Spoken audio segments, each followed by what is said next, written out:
Welcome to Course 4, Foundation, Certified Supply Chain Professional, CSCP, course, by SPAO Academy.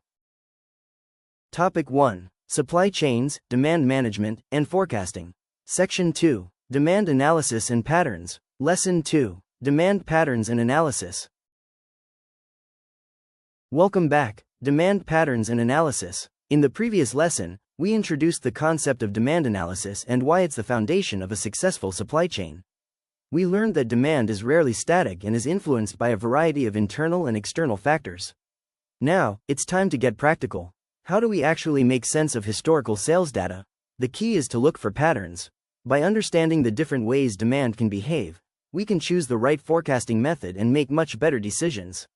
In this lesson, we will break down demand into its core components and explore the 4 fundamental patterns you will encounter. Learning objectives. By the end of this lesson, you will be able to define and differentiate between trend, seasonality, cyclical, and random demand patterns. Identify these patterns in a simple time series graph. Explain why recognizing these patterns is crucial for effective supply chain management. The components of demand, the building blocks. Think of demand like the weather. Sometimes it's predictably sunny, high demand, sometimes it's predictably rainy, low demand, and sometimes a completely unexpected thunderstorm rolls in. Underlying all of this are the seasons. Demand works in a similar way.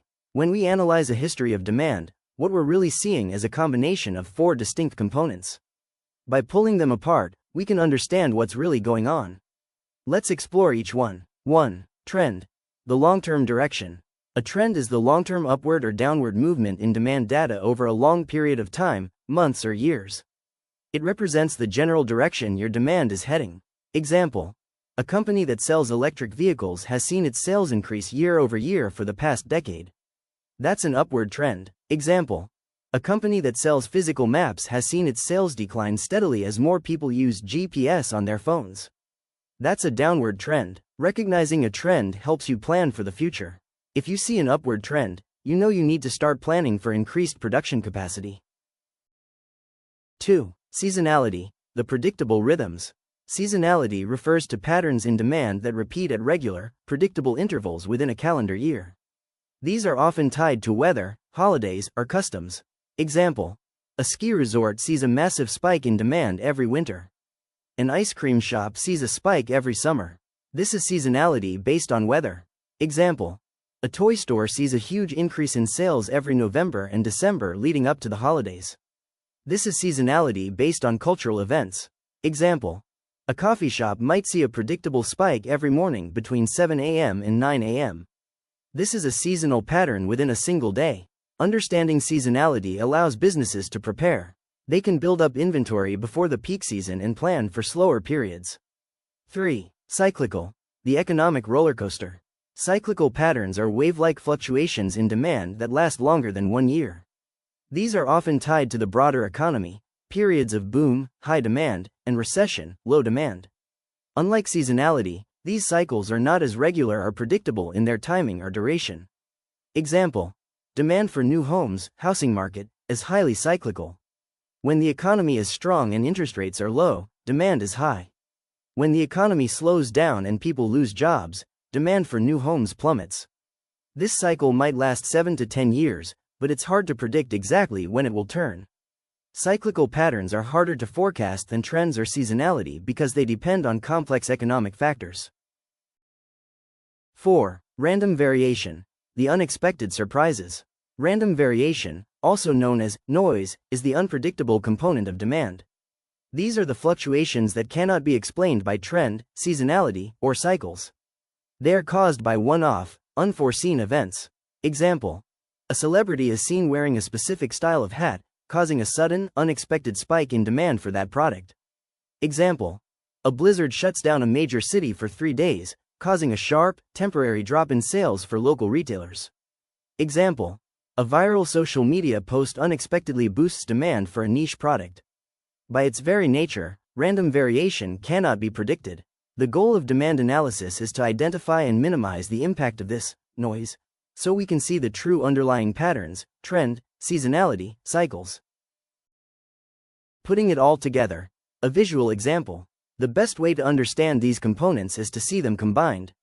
Imagine we are looking at the sales data for a company that sells winter coats. Trend. Over the last 5 years, the company's sales have been slowly increasing as they've opened more stores. Upward trend line, seasonality.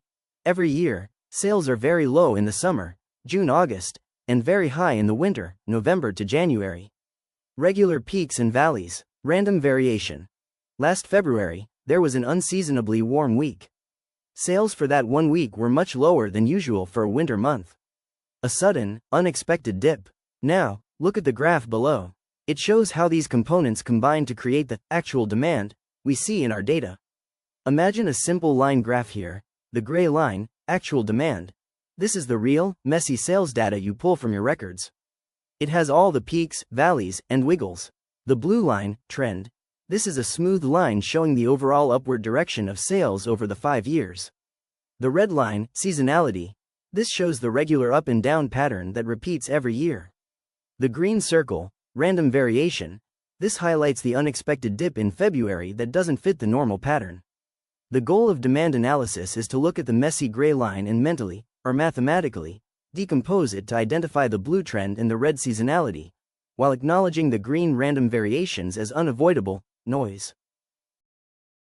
Why this matters for forecasting. Understanding these patterns is not just an academic exercise. It directly determines which forecasting tool you will use. If you have a strong trend, you need a forecasting method that can capture and project that trend forward, e.g., trend-adjusted exponential smoothing. If you have strong seasonality, you need a method that accounts for those predictable peaks and valleys, e.g., seasonal decomposition, seasonal ARIMA. If your data is mostly random, no trend or seasonality, simple methods like a moving average might be your best bet. If you suspect a cyclical pattern, you might need to incorporate external economic indicators into your forecast. Using the wrong forecasting method for your demand pattern is like using a summer outfit to go skiing. You're going to be unprepared and it won't end well.